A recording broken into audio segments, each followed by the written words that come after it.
Você tem andado com tanto medo, né? Tem assustado com tanta coisa. Eu quero trazer nesse dia uma palavra da parte de Deus. Por que tanto medo? Eu sou o pastor Claudemir Ribeiro, trago ao seu coração uma mensagem de fé. E ao final eu trarei a oração da fé. Deus vai tirar, vai arrancar o medo de você. Quero convidar você já para deixar aqui embaixo nos comentários o seu pedido de oração. É muito importante, vamos orar por você. Você vai orar junto conosco, Deus vai fazer uma obra na sua vida. Antes disso, convido você já para compartilhar esse vídeo para quantas pessoas você conseguir compartilhar. Siga-me aqui na página do Facebook PR Claudemir Ribeiro e se inscreva aqui no canal do YouTube Claudemir Ribeiro. Tem uma mensagem poderosa e abençoada da parte de Deus. Tá bom? E hoje nós vamos falar sobre o tema Por que temos medo? Por que será que nós temos medo? A palavra do Senhor em Mateus capítulo 8, versículo 26, fala assim: Por que vocês estão com tanto medo, homens de pequena fé? Jesus fazendo uma pergunta para os discípulos. Em que momento? Nós vamos discorrer sobre isso, sobre essa mensagem logo mais. Mas eu quero começar contando uma história real do meu irmão chamado Vanderlei. Eu tinha um irmão que se chamava Vanderlei, meu irmão mais velho. Eu tenho certeza, se qualquer um de vocês tivesse conhecido, teria gostado dele, porque todo mundo que o conhecia gostava. Ele era um tipo de homem que ele fazia amigos do mesmo jeito como padeiros fazem pão. Todo dia ele fazia um amigo novo, tinha muita facilidade. Calorosamente, o aperto de mão dele, grande e ardoso. A gargalhada dele era contagiosa e ele era muito brincalhão. Pensa num rapaz brincalhão. Ele não deixava nenhuma pessoa permanecer sentado ao seu lado, sendo um estranho, por muito tempo. E eu era mais tímido. Eu era o terceiro filho do meu pai.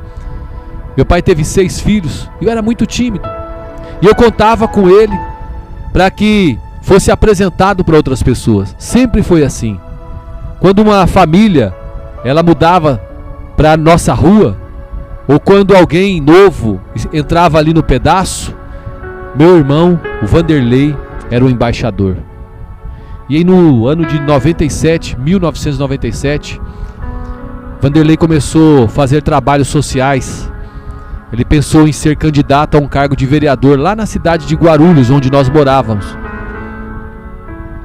No dia 28 de maio de 1998, ele me convidou para ir junto com ele e com o outro meu irmão, o Kleber, em um local. Ele ia conversar com um coordenador de peruas de lotação para que houvesse ali uma mudança de itinerário para atender uma comunidade que estava pedindo condução. Então naquele local nós fomos pegos em emboscada e esse meu irmão, ele foi alvejado por vários tiros. Tomou 2 tiros que acertaram 2 tiros nele. E nós socorremos. Meu irmão ficou internado por 21 dias. E ele chegou ao cabo dos 21 dias, com 26 anos de idade, o meu irmão faleceu. Enquanto nós socorríamos, ele passou várias informações para nós, como a placa do carro daqueles agressores, e deu outras instruções. E ele sabia que era chegado a hora dele. Meu irmão era uma pessoa bem temperamental, mas pensa como ele era intenso nos seus relacionamentos. A alegria na vida dele era uma alegria transbordante. Pôde até ter morrido cedo, mas sua vida foi de gozo e de sobriedade. Cerca de 2 semanas antes de acontecer isso com ele, eu vi meu irmão se reconciliando com várias pessoas que ele não estava bem, inclusive com meu pai. Parecia até que ele já sabia que seu tempo na terra estava se findando. Eu acompanhei cada trecho do meu irmão que ele percorreu entre um hospital e outro. Mas mesmo naquela situação baleado, ele ainda falava comigo e com Kleber. E em vez de pânico, ele transmitia para nós muita coragem. Talvez, queridos, seja bom você fazer o mesmo. Uma ambulância não é a única viagem que exige coragem. Você pode não estar em sua última batida do coração, mas pode estar no seu último contra-cheque, na sua última solução, ou no seu último suspiro de fé. Cada nascer do sol parece trazer novas razões para você ficar temeroso, para você ter medo. Todos têm falado sobre demissões no trabalho. A crise na economia está muito grande. O dinheiro está defasando. Crises financeiras. Rotatividade nas empresas. Quedas no mercado imobiliário. O aumento do aquecimento global. Insurreições de células terroristas. Algum ditador enlouquecido está colecionando ogivas nucleares, como colecionadores colecionam vinhos finos. Uma nova variante do coronavírus está sendo esparramada pelo mundo. A praga de nossos dias, o terrorismo, começa com a palavra terror. Os noticiários da televisão e das redes sociais despejam informações suficientes para lançar um aviso.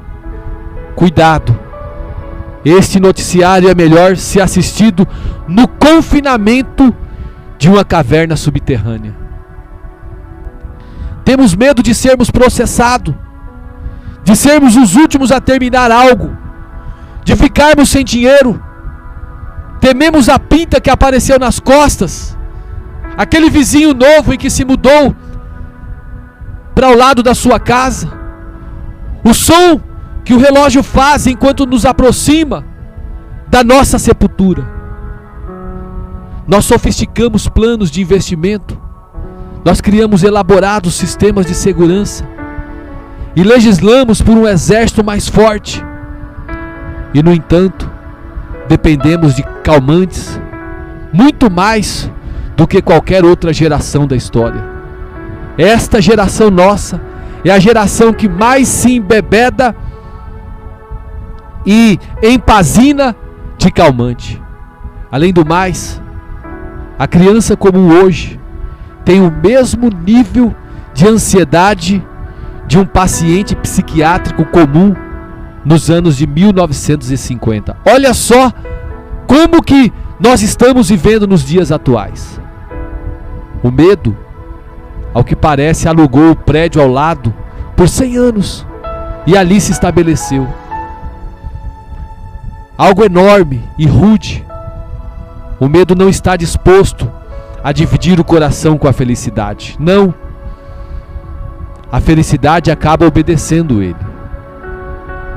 Você já viu os dois juntos? Uma pessoa pode ser feliz e ter medo ao mesmo tempo? Ter o pensamento claro e temer? Estar confiante e amedrontado? Ter misericórdia e medo? Não, não é verdade?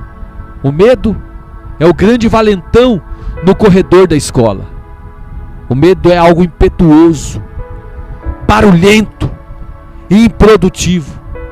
Por todo o barulho que faz e pelo espaço que ocupa, o medo não traz muita coisa boa.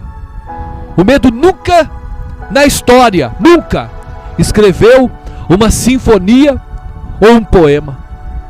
O medo nunca negociou um tratado de paz e nem curou uma doença.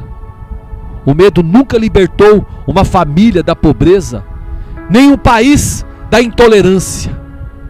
O medo nunca salvou um casamento ou um negócio. A coragem o fez. A fé o fez. As pessoas que se recusam a ouvir ou a se curvar ao medo o fizeram. Mas e o medo propriamente dito? O que ele faz? Querida ovelha, o medo, ele nos aprisiona, ele tranca as portas. Não seria maravilhoso nós espancarmos ele, espantar ele das nossas vidas? Imagine sua vida inteira intocada pela angústia. E se a fé e não o medo fosse a sua reação padrão às ameaças que vêm sobre a sua vida? Se você pudesse pôr um imã do medo sobre o seu coração e extrair cada pedaço de medo, de insegurança, de dúvida que ainda restasse nele, imagine um dia ao menos livre do medo, do fracasso, da rejeição e da calamidade. Você consegue imaginar uma vida sem medo? Essa é a possibilidade por trás da pergunta de Jesus, nesse versículo que eu citei logo na abertura, em Mateus 8:26. Ele perguntou: por que vocês estão com tanto medo? Na primeira reação, a nossa primeira reação é perguntar se Jesus estava falando sério. Está falando sério, Jesus? Ele pode estar até brincando, provocando, pregando uma peça, como um nadador perguntando ao outro: por que você está molhado? Mas Jesus não sorri. Ele está falando muito sério. Os homens a quem ele pergunta também o estão. Uma tempestade transbordou ou transformou ali seu jantar de cruzeiro em um tenso mergulho. Eis o que um deles recorda da viagem. Entrando ele no barco, está lá em Mateus 8, 23 e 24. Entrando ele no barco, seus discípulos o seguiram.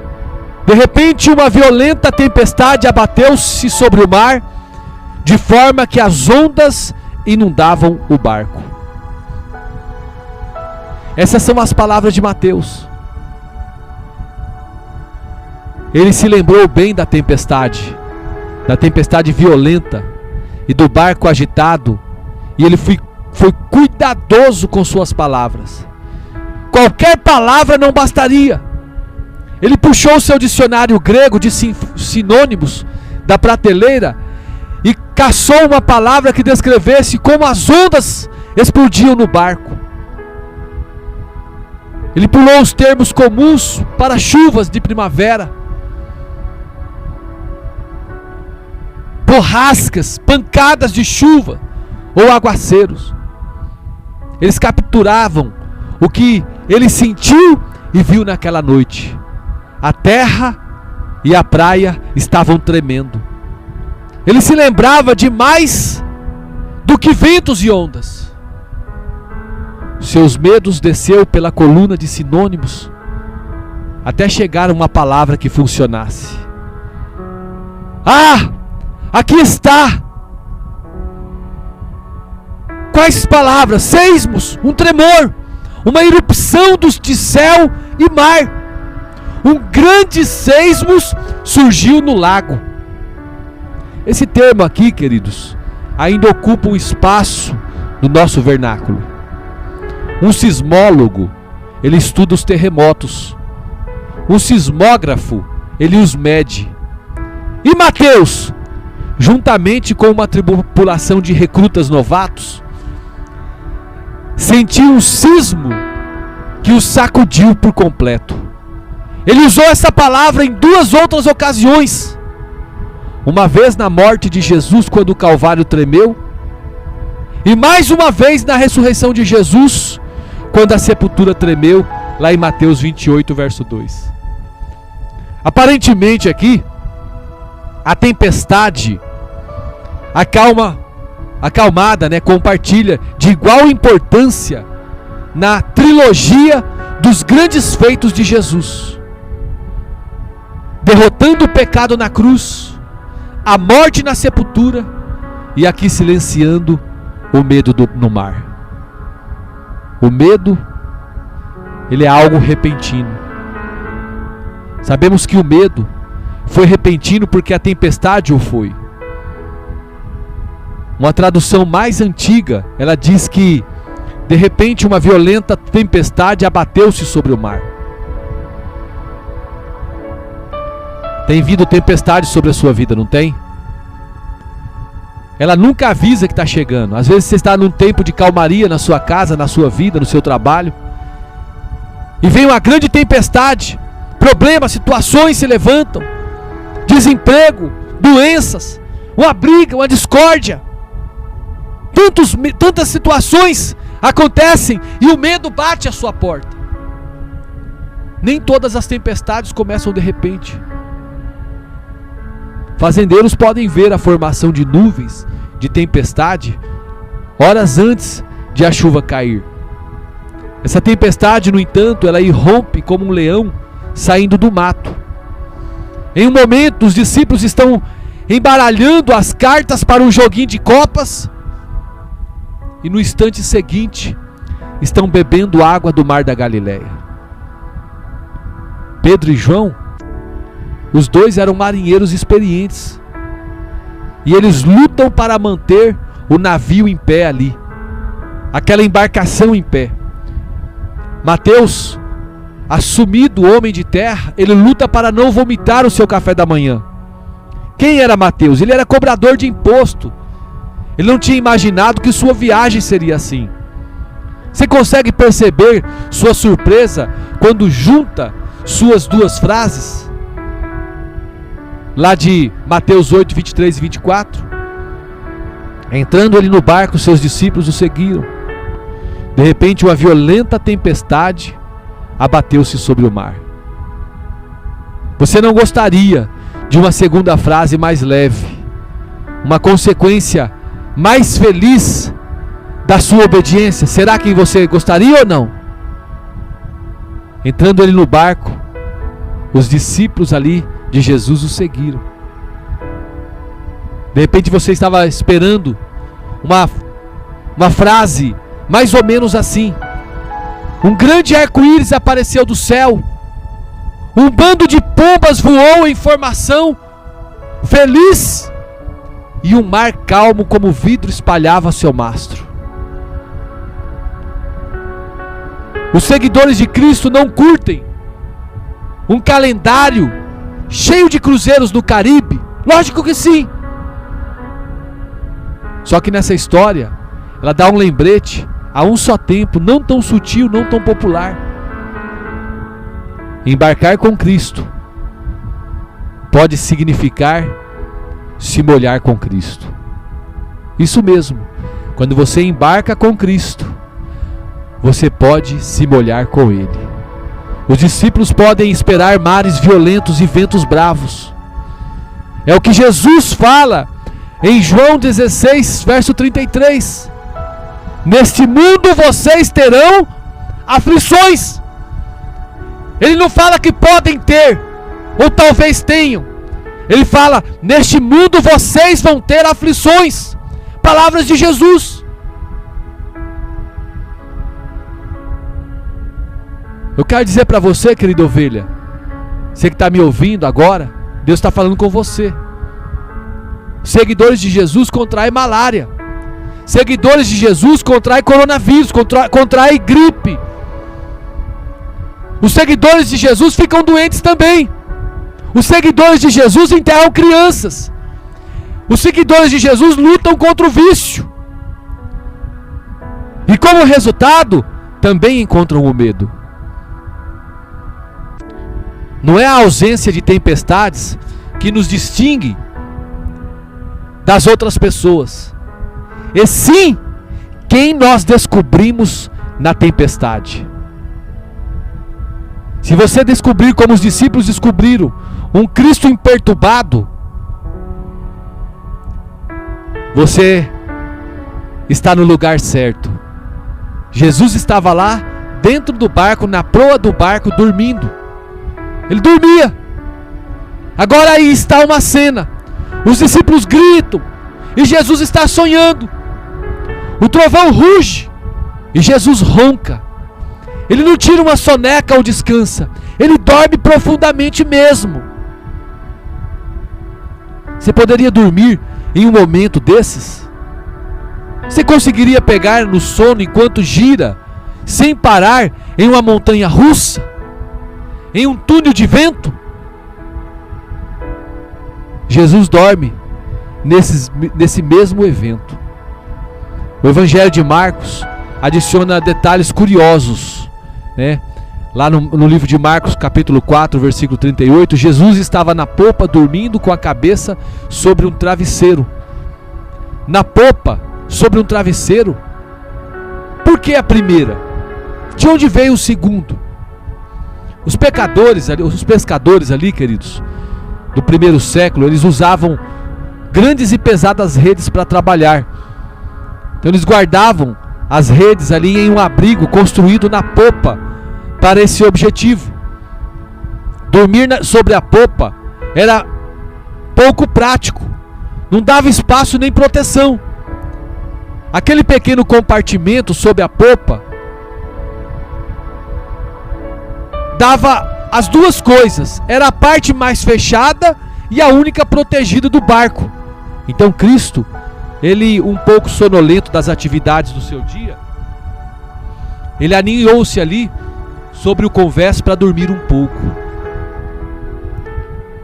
Ele descansou a cabeça, não sobre um travesseiro fofo de penas, como eu e você, mas em uma bolsa de couro muito pesada. Os pescadores do Mediterrâneo ainda usam. Elas pesam cerca de 45 quilos e são usadas para equilibrar ou estabilizar o barco. Jesus levou o travesseiro para a popa para poder dormir. E dormiu tão profundamente que alguém o pôs sobre um travesseiro. Talvez aconteceu isso. Mas há algo que nós sabemos. Aquele era um sono premeditado. Ele não pegou no sono por acaso. Totalmente ciente da tempestade que vinha, Jesus decidiu que era a hora da festa. Aninhou-se em um canto, pôs a sua cabeça no travesseiro e viajou para o mundo dos sonhos. O seu sono perturbou os discípulos. Mateus e Marcos registram suas reações como 3 pronunciamentos gregos em estaco e uma pergunta. Os pronunciamentos: salva-nos, Jesus, vamos morrer. E a pergunta: mestre, não te importas que morramos? Eles não perguntam sobre o poder de Jesus. Tu consegues parar a tempestade? Não pergunta isso. Nem sobre o seu conhecimento. Tu estás ciente da tempestade? Ou sobre o know-how? Tens alguma experiência com tempestade? Mas em vez disso, levantaram dúvidas sobre o caráter de Jesus. Não se importa, Jesus, que nós morramos? O medo faz isso. O medo corrói a nossa confiança na bondade de Deus. Começamos a nos perguntar se o amor habita os céus, se Deus pode dormir em nossas tempestades, se seus olhos se mantêm cerrados quando os nossos se arregalam, se Ele permite tempestades depois de entrarmos em seu barco, se Ele se importa. O medo libera um exame de dúvidas, e essas dúvidas acabam nos deixando muito nervosos, com raiva. O medo nos transforma em maníacos controladores. Faça alguma coisa a respeito da tempestade, Jesus. Aconteceu lá com os discípulos. É a exigência implícita da questão. Conserte. Ou você vai ver. O medo, em sua essência, é uma perda nítida de controle. Quando a vida ela gira loucamente, agarramos um componente da vida que podemos controlar. Nossa dieta, a arrumação da nossa casa, o descanso de braço em um avião, ou em muitos outros casos, as pessoas. Quanto mais inseguros nos sentimos, mais malvado nos tornamos. Grunhimos e mostramos as nossas garras. Por quê? Porque somos maus. Nós somos maus em parte, mas também sentimos-nos encurralados. E eu quero contar sobre uma pessoa chamada Martin Niemöller. Ele documentou um exemplo extremo disso. Ele era um pastor da Alemanha que levantou a voz contra Hitler.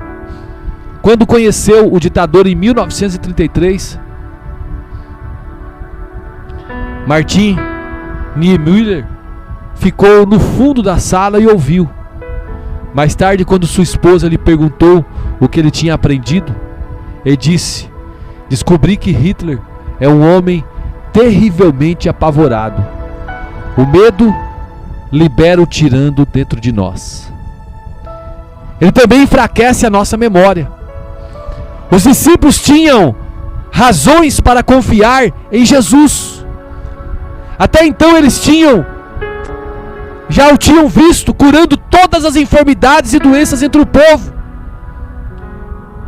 Os discípulos tinham testemunhado quando ele curou um leproso com um toque e um servo com um comando. Pedro, ele viu sua sogra doente se recuperar instantaneamente. E todos eles viram demônios fugirem como morcegos de uma caverna. Ele expulsou os espíritos com uma palavra e curou todos os doentes. Será que alguém não devia mencionar o histórico de Jesus ou seu currículo? Eles se lembram dos feitos de Cristo? Pode ser que não. Por quê? Porque o medo, ele acaba criando em nós, em mim e em você, uma amnésia espiritual. Ele limpa a nossa memória dos milagres. O medo nos faz esquecer o que Jesus já fez e como Deus é bom. É assim que acontece conosco. E é horrível sentir medo. O medo, ele suga a vida para fora da nossa alma, nos põe em posição fetal e limpa toda a nossa felicidade. Tornamo-nos celeiros abandonados, balançando fragilmente com o vento, um lugar onde a humanidade costumava comer, crescer e encontrar calor. Não mais. Quando o medo, ele molda a nossa vida, a segurança se torna o nosso Deus. Quando a segurança se torna o nosso Deus, idolatramos a vida livre de riscos. O amante da segurança pode fazer alguma coisa grandiosa. O avesso ao risco pode executar atos nobres. Por Deus? Pelos outros? Não. Os temerosos não conseguem amar profundamente. Por quê?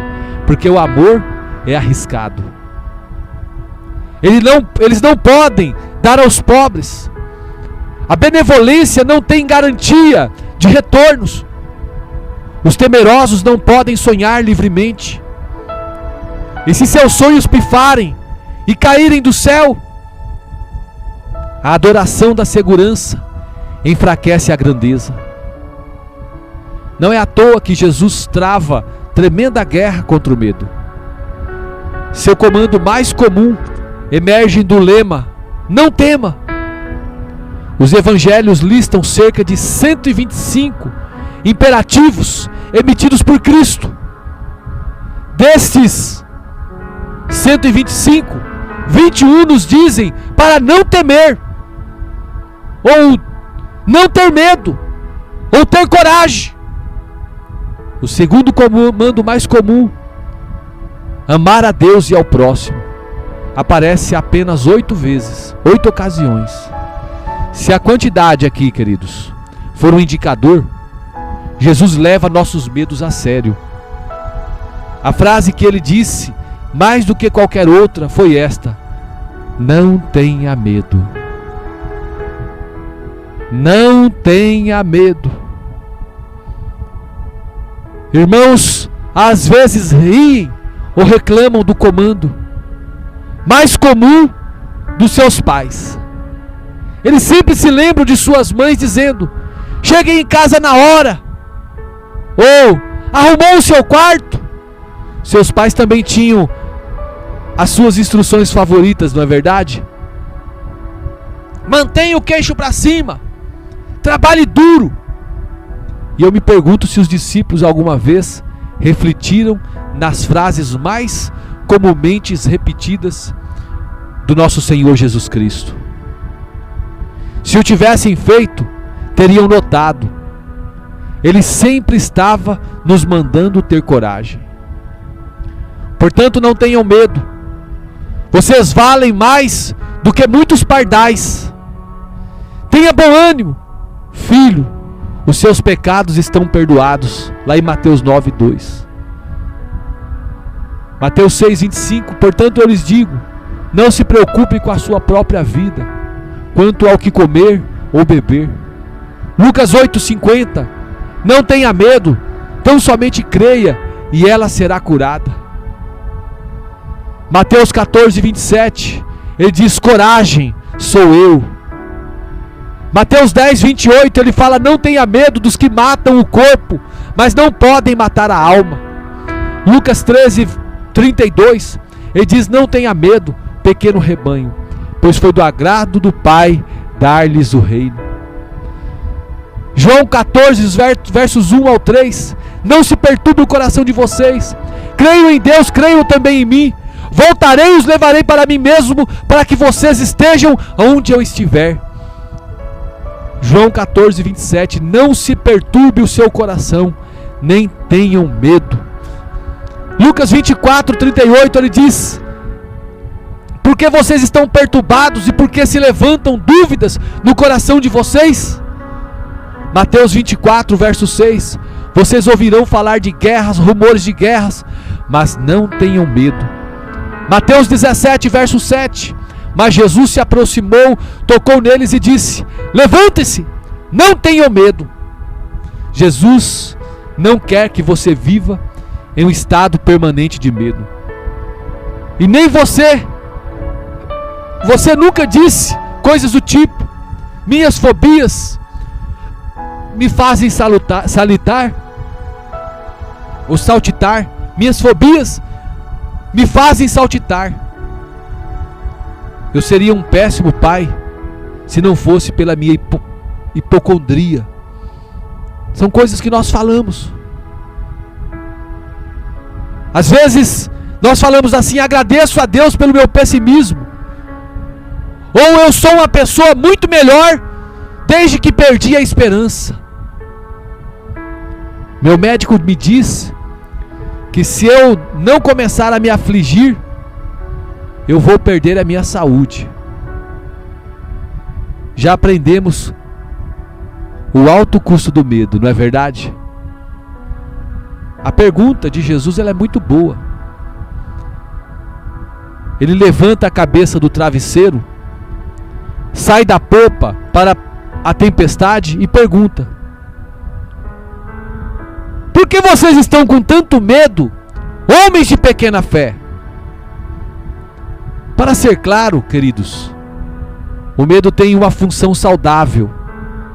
Ele é o informante na mina de carvão, avisando sobre um perigo potencial. Uma dose de medo pode impedir uma criança de atravessar uma rua movimentada ou um adulto de fumar um maço de cigarros. O medo é a reação apropriada diante de um edifício em chamas ou de um cão rosnando. O medo em si não é pecado, mas ele pode levar ao pecado. Se medicarmos o medo com explosões de raiva, bebedeiras, ataques de rabugice, fome ou controle total, excluiremos Deus da solução e exacerbamos o problema em nossas vidas. Quando nós agimos assim, nos sujeitaremos a uma posição de medo, deixando a ansiedade dominar e definir a nossa vida. Preocupações que eliminam a alegria, medo que deixa o dia dormente, repetidos ataques de insegurança que nos petrificam e paralisam. A histeria não vem de Deus, pois Deus não nos deu espírito de covardia. O medo sempre vai bater na sua porta. Simplesmente não o convide para jantar. E pelo amor de Deus, querido ovelha, não lhe ofereça uma cama para passar a noite. Vamos encher o nosso coração com um bom número de pronunciamentos. Não tema. O medo não pode preencher o nosso mundo, mas não tem que preencher o nosso coração. A promessa de Cristo e a alegação desta mensagem que eu estou trazendo ao seu coração são simples. Podemos temer menos amanhã do que tememos hoje. Quando eu era pequeno, eu fui com a minha mãe na casa da Dona Helena, eu e meus irmãos, e ali nós fomos assistir um filme do lobisomem. E eu me arrependi de ter assistido aquele filme. O filme me deixou convencido de que o lobisomem passava a cada noite me esperando do lado de fora de casa, e a refeição favorita dele seria um garoto ruivo como eu, cheio de sardas. E o meu medo, ele provou-se problemático, porque para eu sair do meu quarto para o banheiro, para ir urinar à noite, eu tinha que passar perigosamente perto das suas garras e presas. E o que eu estava pouco inclinado a fazer. Mais de uma vez, eu corri para o quarto e pulei na cama do meu pai e o acordei. Como Jesus no barco, meu pai estava sempre dormindo na tempestade. Como uma pessoa pode dormir em tempos assim? Pensava eu.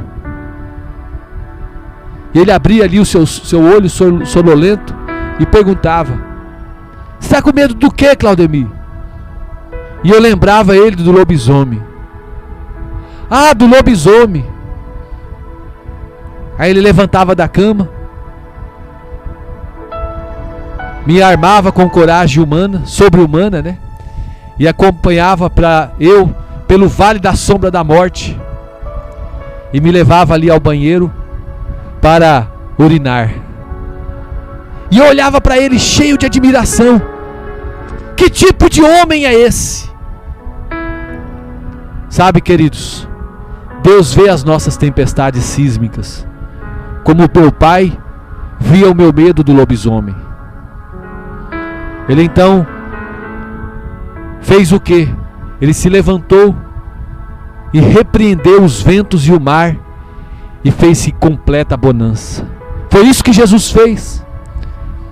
Sabe, querida ovelha, o nosso amado Senhor, Ele lida com grande tremor, com grande calma. O mar fica tão calmo quanto um lago congelado, e os discípulos ficam imaginando: quem é este que até os ventos e o mar lhe obedecem? Quem é este de fato, transformando um momento tão assim, esse momento tão calamitoso, esse tufão, em hora de soneca? Quem é esse que silencia as ondas com uma palavra? E equipando um homem prestes a morrer, com coragem suficiente para enviar uma mensagem final de amor para sua família.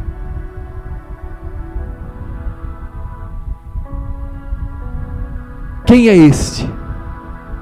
Este é o Jesus Cristo, a quem eu tenho pregado para você. a quem eu tenho trazido essa mensagem para você. Eu quero neste momento convidar você que não tem Jesus no barco da sua vida, para levar os seus medos, e você quer ter Jesus na sua vida hoje.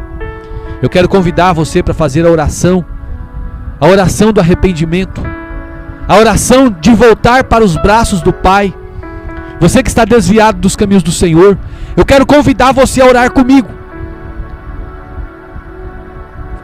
Se você puder fechar os seus olhos, feche os seus olhos e repita comigo esta oração. Diga assim: Senhor Jesus, eu tenho ouvido a Tua palavra e eu creio que Tu és o enviado de Deus a este mundo, para viver como eu e para morrer por mim, para perdão e remissão dos meus pecados. E eu coloco a minha fé no Senhor, e eu recebo o Senhor como meu Senhor e Salvador da minha vida. Eu peço que escreva o meu nome no livro da vida, para que eu possa ter parte contigo. E eu quero morar contigo e habitar nos braços do Senhor para sempre.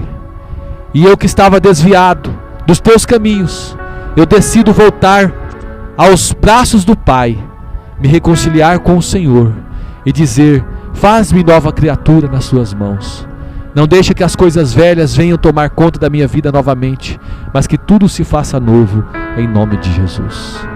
Querido, você que fez esta oração, entre em contato comigo pelo telefone ou WhatsApp 659-9969-5100, 659-9969-5100. Esse é o telefone ou WhatsApp que você vai entrar em contato, e eu quero falar com você e orar por você também. E agora nós vamos fazer a oração da fé. É o momento mais esperado desse tempo que nós passamos juntos. Eu queria que você usasse da fé que Deus tem enchido o seu coração, através do compartilhar a palavra. E neste momento de oração, eu queria que você aproveitasse aí, grava essa oração, manda essa oração ao final para as pessoas que você quer recebê-la, e ore junto aí, coloque o nome das pessoas. Você pode deixar os pedidos de oração aqui embaixo nos comentários, tá? Você pode mandar também seu pedido de oração nesse WhatsApp que eu acabei de passar. Vamos fazer uma corrente de oração e Deus, ele vai bradar dos céus a seu favor. Querido, eterno e maravilhoso Deus, Pai de nosso Senhor e Salvador Jesus Cristo e nosso, meu Paizinho, meu Abba, como é bom te conhecer, como é bom encontrar contigo, como é bom estar nos braços do Senhor e saber que o Senhor me ama. Eu quero neste momento te entronizar acima dos querubins e dizer que a tua fidelidade, ela é grande e ela se estende de geração a geração, e ela tem alcançado as nossas vidas nos dias de hoje. Teu é o louvor, tu é a honra, tu é a glória para todo sempre. E o meu coração se alegra só em falar sobre o Senhor, só em ministrar o teu amor para as vidas. Neste momento de oração, eu quero declarar a minha fidelidade ao Senhor também, a minha devoção ao Senhor, dizer que o Senhor tem sido tudo para mim, que o Senhor tem sido o meu baluarte, a minha esperança, a minha segurança, o meu ajudador, o meu castelo forte, e o Senhor vai continuar sendo a fonte de inspiração para a minha vida. Eu quero colocar diante do teu altar agora, Senhor, a vida desta ovelha que tem parado para me ouvir. Ele tem parado, pedindo oração, Senhor, oração por sua vida, oração por sua casa, por sua família, oração, Senhor, pelos seus negócios, pelo seu trabalho, oração por cura, por milagres. Portanto, Senhor, eu não sei qual o motivo que esta vida, que esta ovelha que o Senhor tem dado para eu cuidar dela, oh Pai amado, qual o motivo que ela tem necessitado da oração. Eu tenho certeza que ela está necessitada, e ela tem pedido, e eu quero orar, Senhor, por ela.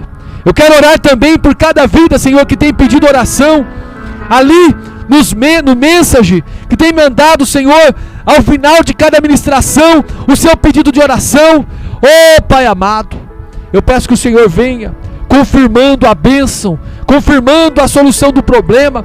Eu repreendo agora todo espírito de doença, problema nas vesículas, nos rins, pedra nos rins e na vesícula. Oh, toda paralisia nos rins, que caia por terra em nome de Jesus. Problema de perda de memória, de Alzheimer. Oh, todo câncer, câncer na cabeça, leucemia no sangue. Problema de dor do ouvido, perda de memória, perda de auditiva, de visão também. Problema na garganta. Oh, todo problema de tireoide, em nome de Jesus eu repreendo agora. Desvio na coluna, hérnia de disco, hérnia. Oh, em nome do Senhor Jesus, problemas musculares. Oh, eu coloco por terra agora. Seja restaurado os seus ossos. Esse reumatismo que tem atacado a sua vida, eu coloco por terra em nome do Senhor Jesus. Repreendo você, espírito de enfermidade. Caia por terra agora. Que esta vida volte a sorrir. Que esta vida volte a se alegrar no Senhor. O Senhor que acalma a tempestade. O Senhor que repreende os medos. Faça isso agora. Repreende os medos agora. Acalma a tempestade nesta vida. Meu Deus, que esta vida possa voltar a ter alegria no seu lar. Meu Deus, eu oro pela alegria no lar. Eu oro pela unidade neste lar. Eu repreendo todo espírito de facção entre marido e mulher, entre pais e filhos e pais, entre irmãos. E eu coloco o penhor do Senhor, o selo do teu Espírito sobre esta vida. Meu Deus, eu oro também repreendendo todo espírito de morte que ronda esta casa. Oh, Pai amado, todo o espírito de revanchismo que caia por terra, toda obra de macumbaria, de bruxaria, de feitiçaria, que seja desfeita agora em nome de Jesus. Satanás e seus demônios, caia por terra e saia desta casa, desta família. Agora eu dou a palavra de ordem, que você possa liberar estas vidas, e essas vidas possam voltar a sorrir em nome de Jesus. Pai amado, eu coloco agora no teu altar cada coração, cada vida. Meu Deus, que o Senhor possa purificá-los, tirar os vícios. Meu Deus, o vício da droga, o vício do cigarro, o vício da bebida, o vício da pornografia. Oh Senhor amado, que o Senhor possa entrar agora nessa vida, que o Senhor possa mudar por completo a história dela. Espírito Santo de Deus, que o Senhor possa mover este ser agora. Oh, que esta vida, Senhor, que há muito tempo ela não sente a tua presença, que o Senhor possa fluir através dela, porque nós sabemos que o Espírito Santo habita dentro de nós. Então, se o Espírito habita dentro de nós, possa manifestar agora em poder, em glória, em autoridade sobre esta vida. Seja cheio do Espírito Santo, que você possa transbordar agora aí onde você está, que você possa falar em mistérios com o Senhor. Oh, Ramandalabacerecandarabassuricas, que você possa agora ser renovado no Espírito e na unção de Deus. Seja cheio do poder, da unção do Altíssimo sobre a sua vida. Em nome do Senhor Jesus, eu declaro uma vida de vitória, uma vida de bênção, uma vida cheia da alegria do Senhor, uma vida cheia da unção do Senhor.